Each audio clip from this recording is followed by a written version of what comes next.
Uh,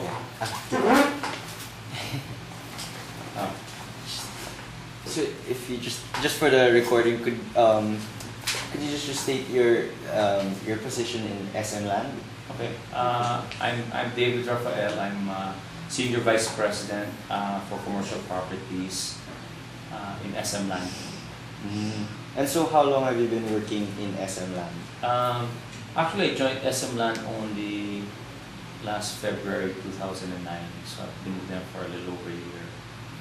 But prior to that, I was with Ayala Land for more than 20 years. 20 years. Holding various positions in commercial in the shopping centers, sales, marketing, project development, and so forth. So, did you have any involvement in the residential sector of Ayala Land? I was handling for several years. I was head of the in-house sales team, the Ayala Land Sales Incorporated, for the domestic market. And then after that, I also headed the international sales group. So we were basically the in-house sales and marketing group that were selling all the various Ayala properties, both in the domestic market and in the international market. So were you involved in the advertising material for Ayala Land? We will, of course, we work as teams, because the people who were handling marketing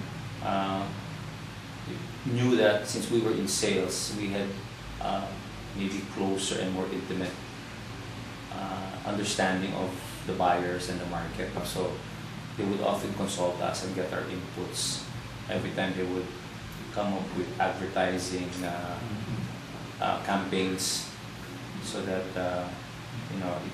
it complemented the research, the market research they would do about the industry, the market, the trends, what the buyers are looking for. So for SM Land now, you're head of the commercial sector. Yes. Are you involved in the residential? Actually, as head of the commercial properties, I'm really more involved with the office buildings. So, say when you say commercial properties, it's really more the office buildings, the BPOs.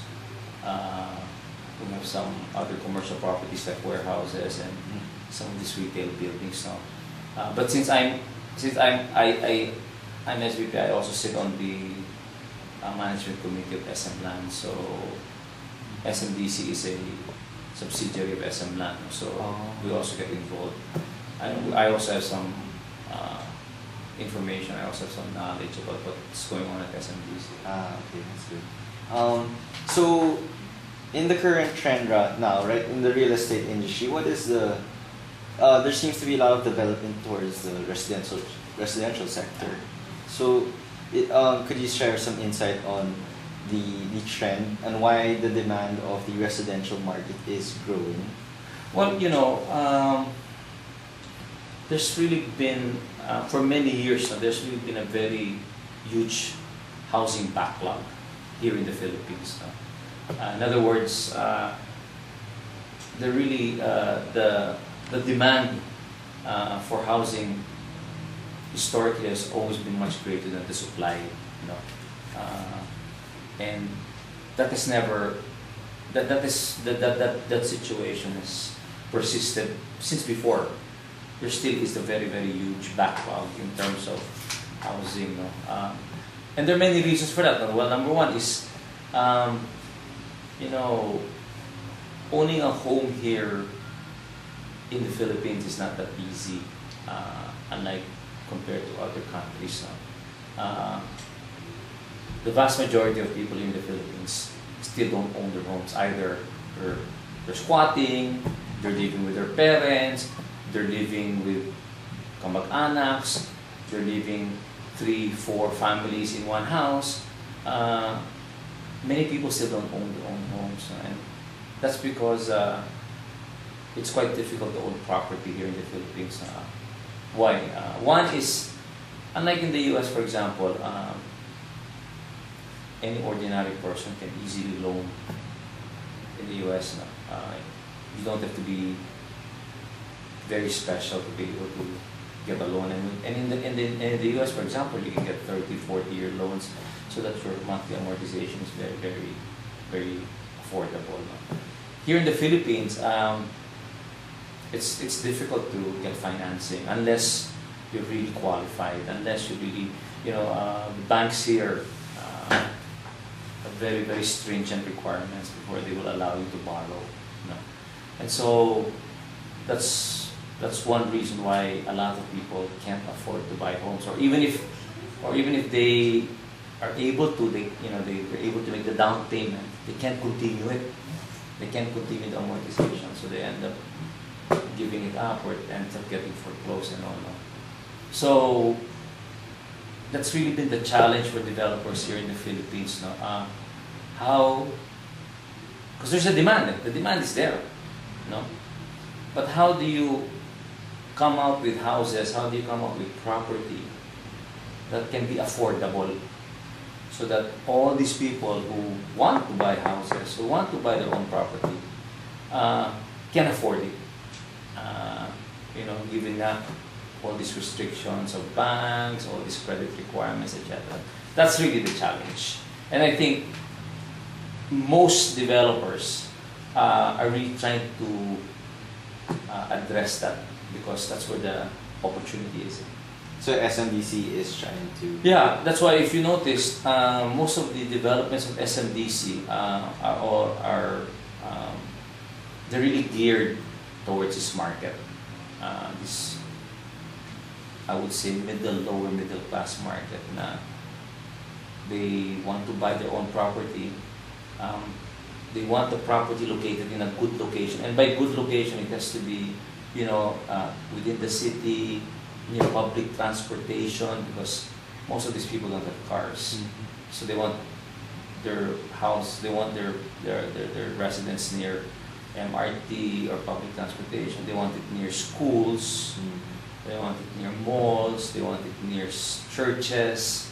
So if you notice, all of the developments of SMDC are all located in these types of areas. They're also built so that they're kind of small. Like, for example, 1-bedroom units there are like 26, 25 square meters. Because I know it's small, but that's the only way you can make it affordable. That's the only way that you can make these units affordable to this market. And then giving them very, very stretched payment terms so that they can really afford the monthly amortization.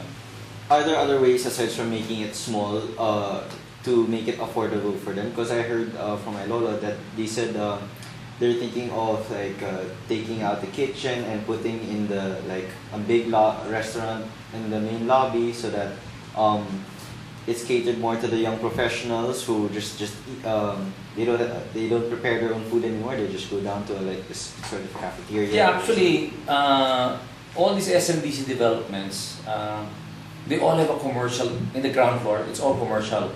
So there's going to be a supermarket, there are going to be restaurants, there's going to be mga salons, whatever, service, commercial establishments, so that they don't even have to go to the mall to be able to meet their day-to-day needs, because it's going to be there within the whole complex. And the thing with SM is they're uniquely positioned to do that, because they've got supermarkets. I mean, they have SM Save More, they have SM Supermarket, they have department store, they have Ace Hardware, they have, they own all of Watsons, they own all that. So they can put that all in their developments. So there's a lot of synergy between the retail group as well as the